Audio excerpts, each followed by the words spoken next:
तो फिल्म की शुरुआत 1990 के वक्त से होती है। हमें दो बहन भाई मिशेल और क्रिस से मिलवाया जाता है। क्रिस बहुत ज़हीन था। छोटी ही उम्र में वो एक ऐसा टेस्ट दे रहा था जिससे वो डायरेक्ट कॉलेज में एडमिशन ले सकता था। एग्जाम से फ्री होकर जैसे ही मिशेल और क्रिस बाहर आते हैं तो इन्हें आर्मी ऑफिसर्स रोक लेते हैं, क्योंकि क्रिस ने कॉस्मो रोबोट वाला एक शर्ट पहना था जो जाहिर कर रहा था कि उसे रोबोट्स पसंद है।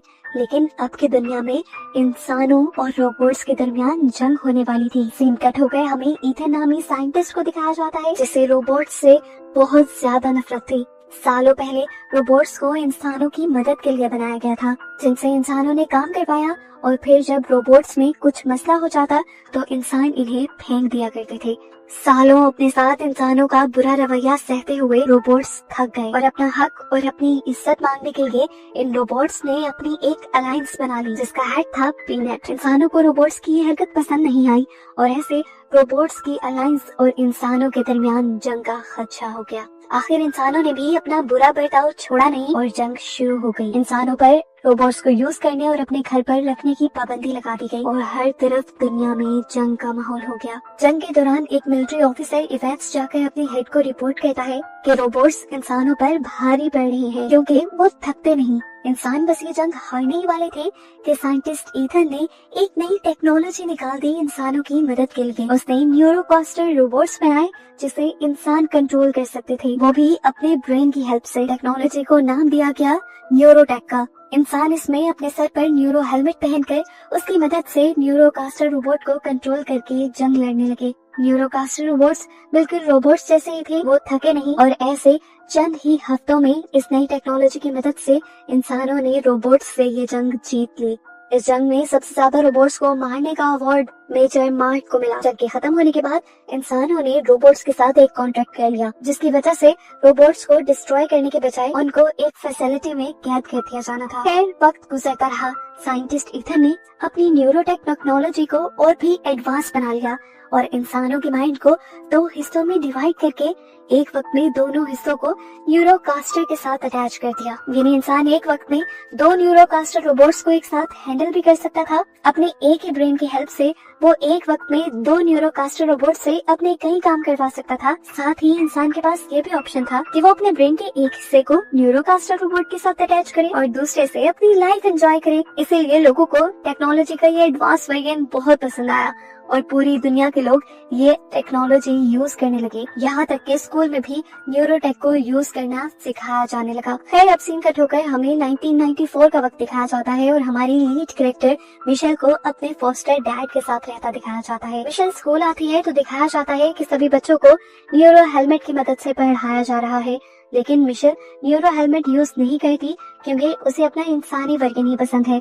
रूल्स को फॉलो न करने की वजह से मिशेल को प्रिंसिपल ऑफिस में बुला लिया जाता है। प्रिंसिपल मिशेल से कहती है, अगर तुम स्कूल के रूल्स को फॉलो नहीं करोगी तो मुझे तुम्हारी मॉम को कंप्लेन करनी पड़ेगी। तब मिशेल ने बताया कि मेरी पूरी फैमिली एक एक्सीडेंट में मारी गई है। ये सुनकर प्रिंसिपल को बहुत दुख हुआ और प्रिंसिपल ने उसे एडवाइस की कि वो न्यूरो हेलमेट की हेल्प से न्यूरोथेरेपी ले ले, इससे उसे अच्छा लगेगा। लेकिन उसे टेक्नोलॉजी और आर्टिफिशियल चीजें पसंद ही नहीं। अब फ्लैशबैक में मिशेल को वो दिन याद आ रहा था जब उनका एक्सीडेंट हुआ था। उनकी कार के सामने हिरन आ गई थी जिसको बचाने की वजह से उनकी कार क्रैश हो गई। इस एक्सीडेंट में मिशेल की भी हालत बहुत क्रिटिकल थी। उसे होश हॉस्पिटल में आया और तभी उसे सामने अपनी एक चश्मा पहने डॉक्टर नजर आई, जिन्हें देखते ही डरकर वो हाथ से उठ गई। आंख खुलते ही उसे ऐसा महसूस हुआ कि कोई छुप कर उसके घर में घुसने की कोशिश कर रहा है। डरकर वो बेड के नीचे छुप गई। जो भी था वो उसके रूम में आ गया। ये एक कॉस्मो रोबोट था जिसने बेड उठाकर उसे ढूंढ लिया और मिशेल ने उसे मारने की धमकी दी। तो रोबोट ने उसे अपने सर की तरफ इशारा करके एक वायर को जोड़ने को कहा। मिशेल ने वो वायर जोड़ दी। तब वो रोबोट बोलने लगा और उसने बताया कि मैं तुम्हारा भाई हूँ। उसके कहते ही अचानक से वो गिर पड़ा। पीछे देखा तो मिशेल के फॉस्टर डैड ने आकर उसके ऊपर हमला किया था। आज के दौर में इंसानों पर रोबोट्स रखने पे पाबंदी लगाई गई थी। वो मिशेल से कहते हैं, फौरन से पहले इस रोबोट को घर से बाहर निकाल दो।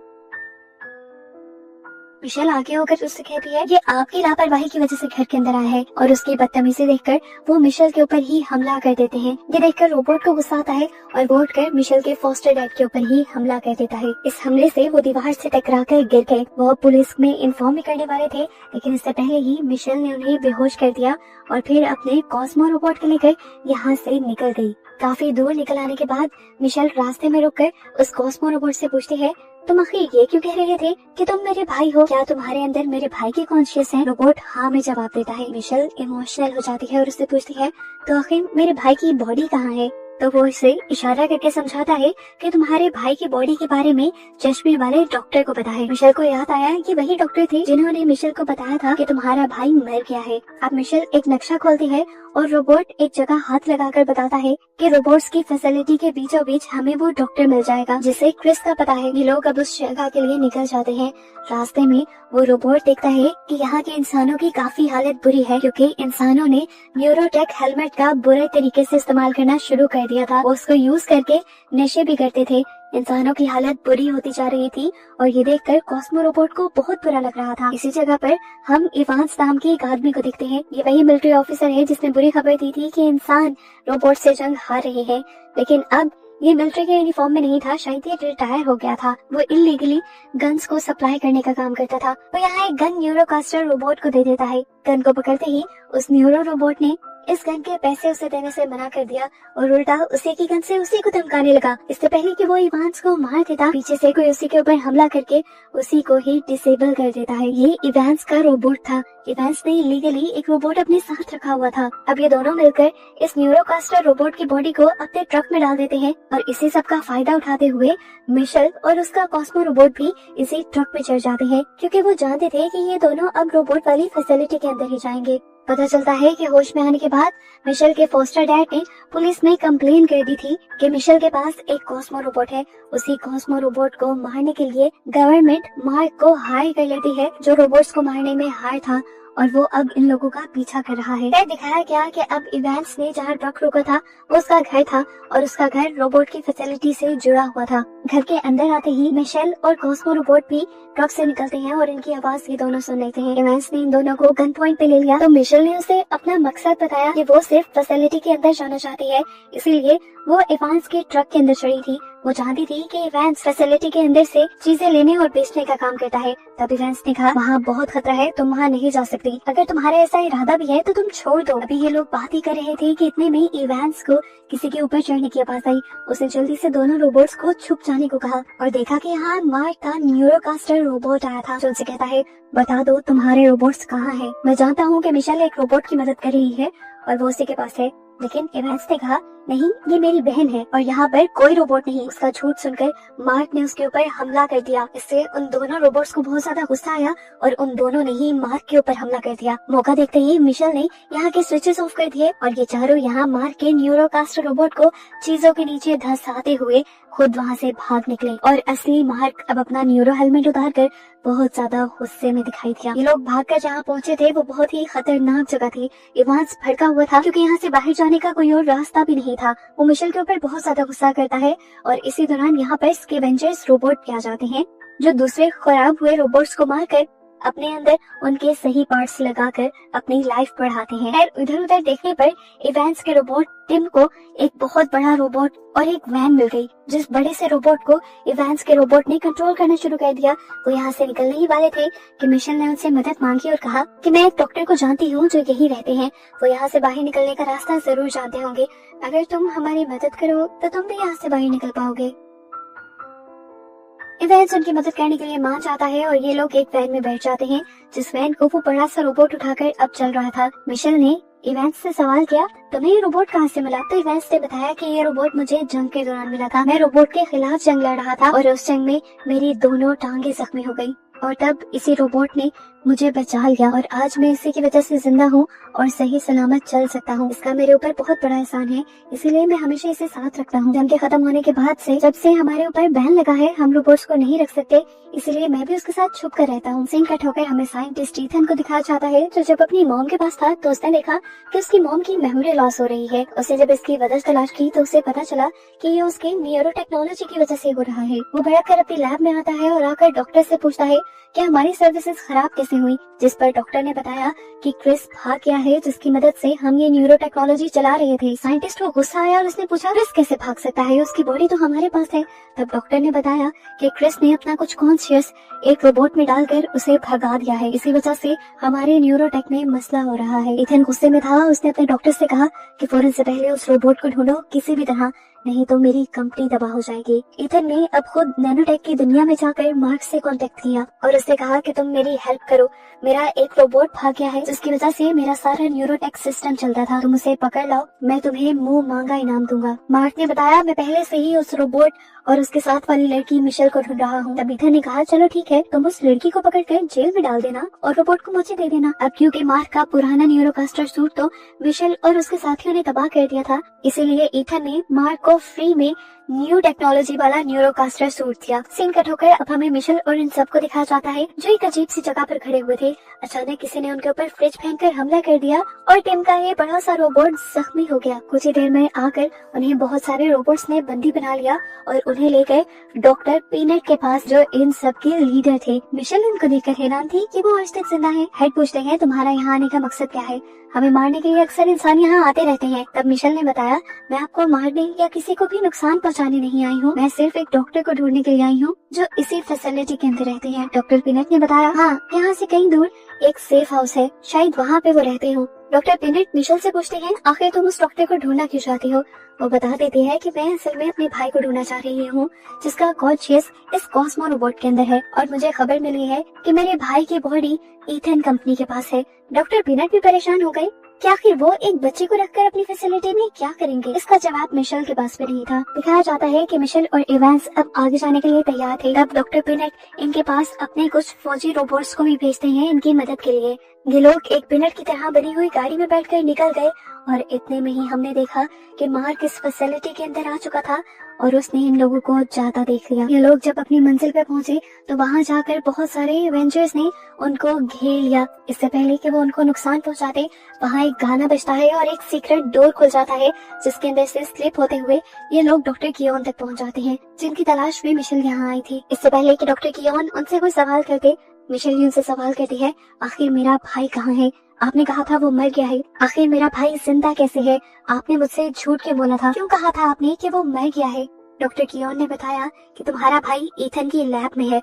मिशेल ने पूछा क्यों और किस लिए? तब डॉक्टर कियोन ने बताया, आज से 4 साल पहले इंसान जंग में हार रहे थे और इसी सब में तुम्हारा और क्रिस का एक्सीडेंट हो गया। हमने क्रिस का जब MRI किया तो हमें पता चला कि वो बहुत ज्यादा जीनियस है, उसके दिमाग में कुछ एक्स्ट्रा ताकत है जो उसे गॉड ने गिफ्ट में दी थी और यही ताकतें हमारा सहारा बन गई। क्रिस की ब्रेन पावर से ही हम न्यूरोटेक को बना पाए थे। मिशेल गुस्से में थी, उसने कहा, फिर आखिर तुमने मुझसे झूठ क्यों बोला कि वो मर गया है? तब डॉक्टर कियोन ने अपने रोबोटिक वर्जन में उसे सारा पास दिखाया। तब क्रिस कोमा में था और उसकी बॉडी के जरिए उसके ब्रेन को यूज किया जा रहा था। डॉक्टर कियोन बताते हैं कि अगर उस दिन हम आर्टिफिशियली उसको जिंदा ना रखते और न्यूरोटेक को ना बनाते तो क्रिस भी मारा जाता। तब मिशेल ने उसे कहा, तो तुम मरने देते, इतने गलत तरीके से उसका इस्तेमाल तो ना करते। तब डॉक्टर कियोन ने बताया, वो पूरी तरह नहीं मरा था, वो अंदर से जिंदा था।